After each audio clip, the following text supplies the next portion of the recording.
we've done this little trail down in Popson maybe 6 or 7 times now. So she's like really confident on it, which is nice. Until she gets like too confident and then she starts jumping off stuff and like, man, she scared me so bad the one day. It's like way further on where there's like way more rocks and we're way closer to the river. And she like just jumped off this one rock and then like onto another rock. Like she like touched it and then kept going and just, I don't know. It was bananas. I didn't like it. She scared me because like she's so comfortable and I'm just like, I don't know what she can see and what she knows is there and what's not like visible to her. So I was like, I don't think you know how far you're jumping. Like, and she gets the water zoomies and she just, yeah. She's pretty good at trails. Like, she's hesitant enough on a new trail to like kind of stay close and like go up a little bit and like stop and check in and whatever. But when she's confident on the trail, she just rips it and just kind of goes off exploring and just knows that, like, I don't know, she's just like always a good distance. Like, I can always see her and she knows when to come back. And she's crashing through the bushes, all full of burrs and wet and dirty. But she's loving it. She really enjoys her time out here. And that makes me enjoy my time out here even more. See, this is where I get scared because she's just taking leaps of faith sometimes. Well, I shouldn't say sometimes. It only happened once. But I was up here and like she jumped from here and like touched like this rock and then went over there. I was like, oh my goodness. Like I guess she knew what she was doing, but from my angle, it didn't seem like it, and it was way scarier because I was like, what are you doing? She was okay. She didn't even take a tumble. She was fine, but she was getting a little bold. A little bold. And then she gets the zoomies. Hi. Oh, thanks. Yeah, she really likes it here. I want to go exploring more. That rock right there, we usually go there and sit for a minute. Or at least I sit for a minute, and then she's zooming everywhere and jumping all over me and soaking me. But I want to get beyond that and keep trucking and see what else we can find. Because there is kind of a little trail, but I just don't know how far you can go on it and how hazardous it is. So next time, that's what I'd like to do, is just keep going to see how far we can go. Because over there, it doesn't look like there's a trail, but you can navigate it, I think. And yeah. So next time when we have a lot more time, when I got a full day, and we can just go exploring and to see where it takes us, that's what we'll do. I'll bring some water and whatever else. But otherwise, I mean, it only takes like 10 minutes or so from the shale path in Pavan in that one corner to go from there to here. So it's not bad. It's not far, and it's just like quiet and nice and no one's out here. It's beautiful. But zoomies. Zoomies. Hi. And then all the burrs to pick out. Not right now, thankfully, but usually. She gets zoomier on the way back usually, so we'll see. Well, we're down here in the dungeon. So I'm fortunate enough that I have this space to keep canvases. Most of these are finished pieces because I just really didn't have room up in the studio for a while because, I mean, I had a lot of my personal belongings in here too for a couple months because I just didn't have room in the place I'm renting to live. So I was fortunate enough that, yeah, I was able to keep stuff down here. And then I got, yeah, like my CD racks, all my CDs and stuff, I got that back at home now. But, yeah, still using this space to keep canvas and stuff because, yeah, it is better than having it in the studio, especially because these are finished pieces and I don't want anything to happen to them. So down here, nobody really comes down here and there's not really risk of them getting damaged. So, yeah. However, as you can see, there's a lot of stuff here. There's also some, I guess just 2 blank canvases, just because they're really big, because I do have blank canvases or canvases that have backgrounds or canvases that are ready to paint. I also have those up in the studio. But, yeah, these two big ones I got down here. I don't know when I'm going to get around to painting them because they're huge. And part of this little talk is just feeling that crappy artist discouragement, like,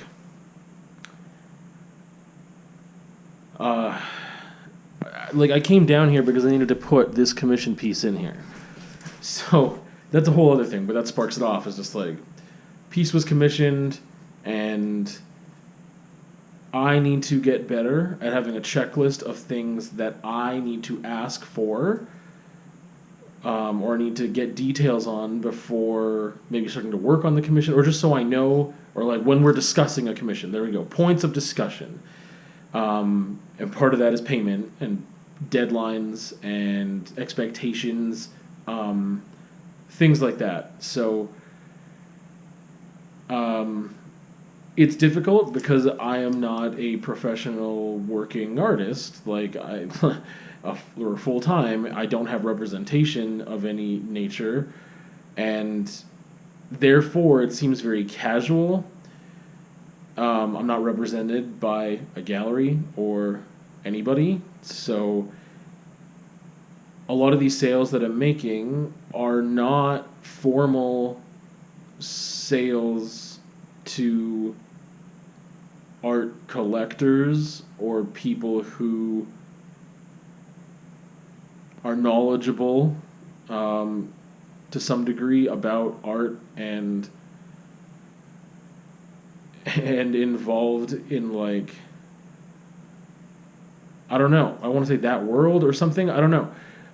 Because obviously the person who's buying it is appreciating my art, and some of them I could list them as a collector on my CVs because they have multiple pieces of mine, right? And they may collect. It's a hard. That's the thing. Art collector is in capital A, capital C, which is a crappy distinction to make, but I just mean in like the fine art world or whatever. And I do believe that part of what I produce is fine art. Sometimes I just produce design. Sometimes I just produce fun, or just art, but not fine art. There's a whole bunch of that, and I don't like that there is all that discussion if it all just comes down to art at the end of the day. But I do make those distinctions for a couple of reasons. But anyway, yeah, I don't like a lot of my sales and conversations about sales are casual, and I feel like because of the position that I'm in, where I'm just happy that anybody's buying anything, I can't say a lot of the things I want to say, or have a very formal contract, or be straightforward about my expectations, because I think people also have that expectation of like, you should just be happy that anyone's buying your stuff. I'm like, yeah, I understand that, and I'm grateful. I'm thankful that people even like it. And sometimes, and that's the thing, I have a certain amount of flexibility with pricing that I like, because if it was in a gallery or I had certain representation, I would not be able to price my own work the way that I would like to and be flexible, because there's a certain standard that once you've set, you kind of have to upkeep, especially because if you're representing, or if the gallery is representing you, in some ways you're representing them, right? It's like a working relationship. Like if you work for a company, then you are representing that company, but they also kind of represent you in a way. So I like having the flexibility, because sometimes I would rather just break even on a painting and have it be in someone's home where they can enjoy it, and not really make any profit off it, than it sitting down here, which is why I'm filming this down here. Well, one reason why. Because this doesn't feel good, having all these pieces. I don't even know how many pieces I have down here that are finished. Between 20 and 30. I haven't counted. But safe to say, for sure, between 20 and 30 pieces are down here. And I have 20 more pieces that are out in the community, which feels good. I've got, 4 at one place, 5 at another, and then, about 10 in another place. So between 3 different local businesses, I have artwork up. In some of those places, I've had artwork up for 2 years, and I've only made one sale at each place, and they have not been big sales, like $20 sales, both of them. So it's tricky. And I just feel, again, this kind of comes down to the commission that's put down here now of being like, hey, well, that's got to sit there for a bit because sometimes life happens, if I want to be diplomatic, and sometimes things don't go as planned, and therefore finances aren't where people thought they might be. At times they thought they might be, and I'm still happy that I got to make it. I learned a lot by making it, and I hope that this person gets this piece soon, which also means I hope that I get paid soon. And as it's not like a bitter thing right now, it's just frustrating for me. But part of it was a learning process, not of just like the painting itself and like learning cool stuff while I was making the painting, but also on the business end of it, of like questions I need to ask, clarifications need to be made, a checklist of discussion that needs to take place. That's one thing that I learned from this transaction that is not yet complete. So, but just having to put it down here just reminds me of the other pieces that are down here. And it's just like, man, like I really love producing art. I would like to get to the studio more. I would like to produce more work. And it's tough because then it's like, what is this just grow and grow and grow and grow and grow? Like, how many more pieces can I fit down here? What if the ones out that weren't even out in the community? Do I find more places in the community to put art and like deal with that and juggle that? And like, that's just what you do, I guess, you know, like I need to work harder. But part of it is like also online stuff. Like, how much can I juggle? This is not a full-time job. It most likely will never be. But it's like, I need to go on more online art platforms and sign up for more stuff. And like Etsy's been doing well for me. It doesn't pay even my studio rent. I don't make $200 a month on Etsy. If I did, that would be amazing to cover my studio rent, you know. That still, you know, wouldn't cover necessarily like my supplies and whatever, but that would be amazing. But that doesn't happen. Like, I've made 21 sales on Etsy since I started. Some of those sales have been like $10 sales, and some of them have been $200 sales. Some of the sales have included more than one piece. I think there's been on two separate occasions. One time a person bought 2 pieces at once. Another time a person bought 3 pieces at once. And that's awesome. Like, I'm happy with that because I haven't even been on Etsy for 2 years. So those 21 sales, it's been like a year and a half, I think, since I've been on there. And that's great. Like, it's working for me. I know the system well enough. Like, it's nerve-wracking at first. But then again, do I want to put myself in a situation to learn another online art platform, try to manage that art platform, have to take the time to catalog everything and put it on there, and then, like, whatever, you know? Like, it's not the easiest thing to do, but again, like, it's not about it being easy. But on top of that, I've got to juggle my personal life and then doing work that I know I can do and that's a whole other thing. I don't know. I'm in a position where I feel like beggars can't be choosers. I'm in a tough financial position, and I feel like I've got to take on work that I don't necessarily want to take on and do things that I don't necessarily want to do, and that's just life. And I realize that, and a lot of people have worse positions than me. But it sucks when you feel like, oh, you've paid your dues, and you've done this, and you've done that, and you've gone and done a lot of hard work already, but that hard work hasn't paid off, because I'm not afraid of hard work, but it's frustrating to be like, hey, here's like these steps, and you see them, and you know what you have to do, and you do them, and then you continue to be stuck in a cycle, in a structure, and then you need to contemplate maybe getting out of that cycle and structure, which right now would be the education system, in order to do something else. But this was kind of my dream job, right? Like, high school art teacher is what is kind of the dream for me. That would be amazing and beautiful. It's not like I'm going to leave this to pursue my dreams, because my only other dream job would be being a full-time artist, right? And that takes a lot to pursue. A lot. And maybe one day that'll happen. I don't know. But it's just, again, there's this mix of all this stuff in this conversation here of just like, again, just like, I want people to have the work, people that appreciate it. It doesn't matter how educated they are. The only reason I brought that up earlier, I realized I didn't finish that thought. Like, well-versed in art, when I say educated, I mean like understanding of the art world and fine art. because a lot of the time I'm selling to a market that doesn't realize that some of the work I make should be priced twice as much as it is. They don't understand that part of it, and I want to stand behind my work and say, no, it's worth this much. And sometimes I obviously stand my ground. Like, I don't barter with people. Like, I'm like, this is how much it is. If they don't want it, they don't want it. But that price that they're getting of how much it is a lot cheaper than it should be.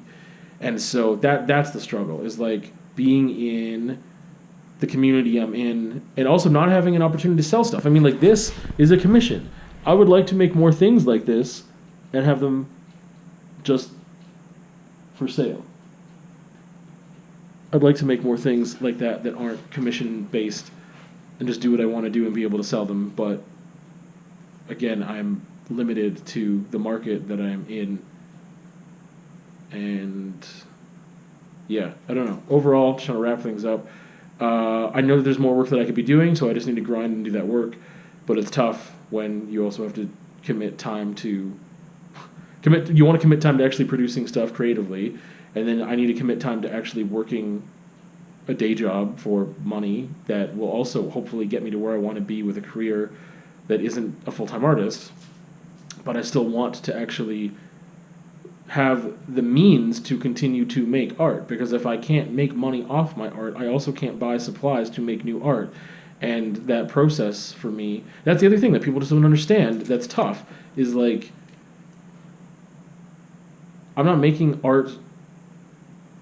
This is also why I don't want to compromise my art and make things that are just saleable. Okay? I don't want to just make things that I know 100% will sell, but sometimes that's a discussion of, like, again, like this. Like, if I am painting nude figures, I know that they'll be a lot harder to sell here in Lethbridge. I can't put them on the buy and sell. I can't put them on Kijiji. I can't put them in stores and restaurants necessarily, unless we had, there was like a sexual health type store or something that we don't have. Like, there's just limited places to advertise it. So I have to think about, like, I can't even make the work I want to make sometimes, because if it doesn't have a hope of selling for a long time, then that's money that I've spent on that canvas and supplies and also time. That like I won't be able to get back in time in order to turn around another piece, in order to buy what I need to make more art. Like, I invest a lot of money in my art, and it gets tied up sometimes for years and years and years before it sells. And there's hundreds of actually, wait. I would say I have a couple $1,000 worth of art right here. Like, and this is only half of what I have finished, and other stuff is in the community. And that's over the course of years. But, like, there's times where I would like to be more creative and be more prolific. Part of it is just because it's fun and it feeds my soul, but in that it also, like, helps my emotional and mental health. Art being an outlet, and why should I... oh man, it's becoming such a bigger conversation. Why should I limit my creative expression because of finances? But that's also part of the world we live in, and the unfairness of it that I recognize. But anyway, forgot to show you this beautiful bandana my mom made. It's reversible, and I will show you pictures of it in a minute. Hi. So pretty. So pretty. But this is definitely one of the bandanas that's not, like, everyday use. This is, like, out on the town date night bandana. I don't want it to go to the dog park and get dirty.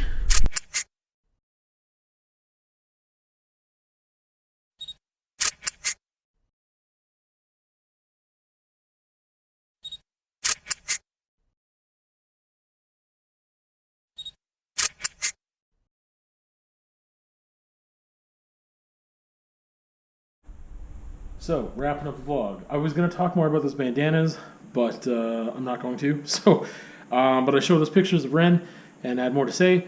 I don't even know what's in this vlog. I have a feeling I didn't get very much stuff. Other videos. There's just a conversation this week about kind coming down from natural highs. And one of the things I actually didn't bring up in that conversation was the fact that I didn't realize what I was doing for a long time. And like, it was the biggest thing that I learned from that, but I didn't learn it in the conversation. I learned it before that, and that's why I forgot to include it, is that sometimes I'm coming down from a natural high, and I just want to like keep the party going. So I like end up doing something else that might not be as positive as what I have the high from. Like, oh, let's go grab a milkshake. That feels good. And like, that's not good. But the reason I'm doing it is because I'm coming down from that natural high of like being super happy because of whatever, and then I'm like trying to keep that going. So that's why I mentioned like one of the only things you could do from what I had listened to was just to wait it out and just be like, yeah, you're just going to come down, and that's, you just got to wait it out, and then you'll be in your homeostasis and regulated in this balance that you have, and then you'll keep going. Anyway, I gotta go. See you on another time.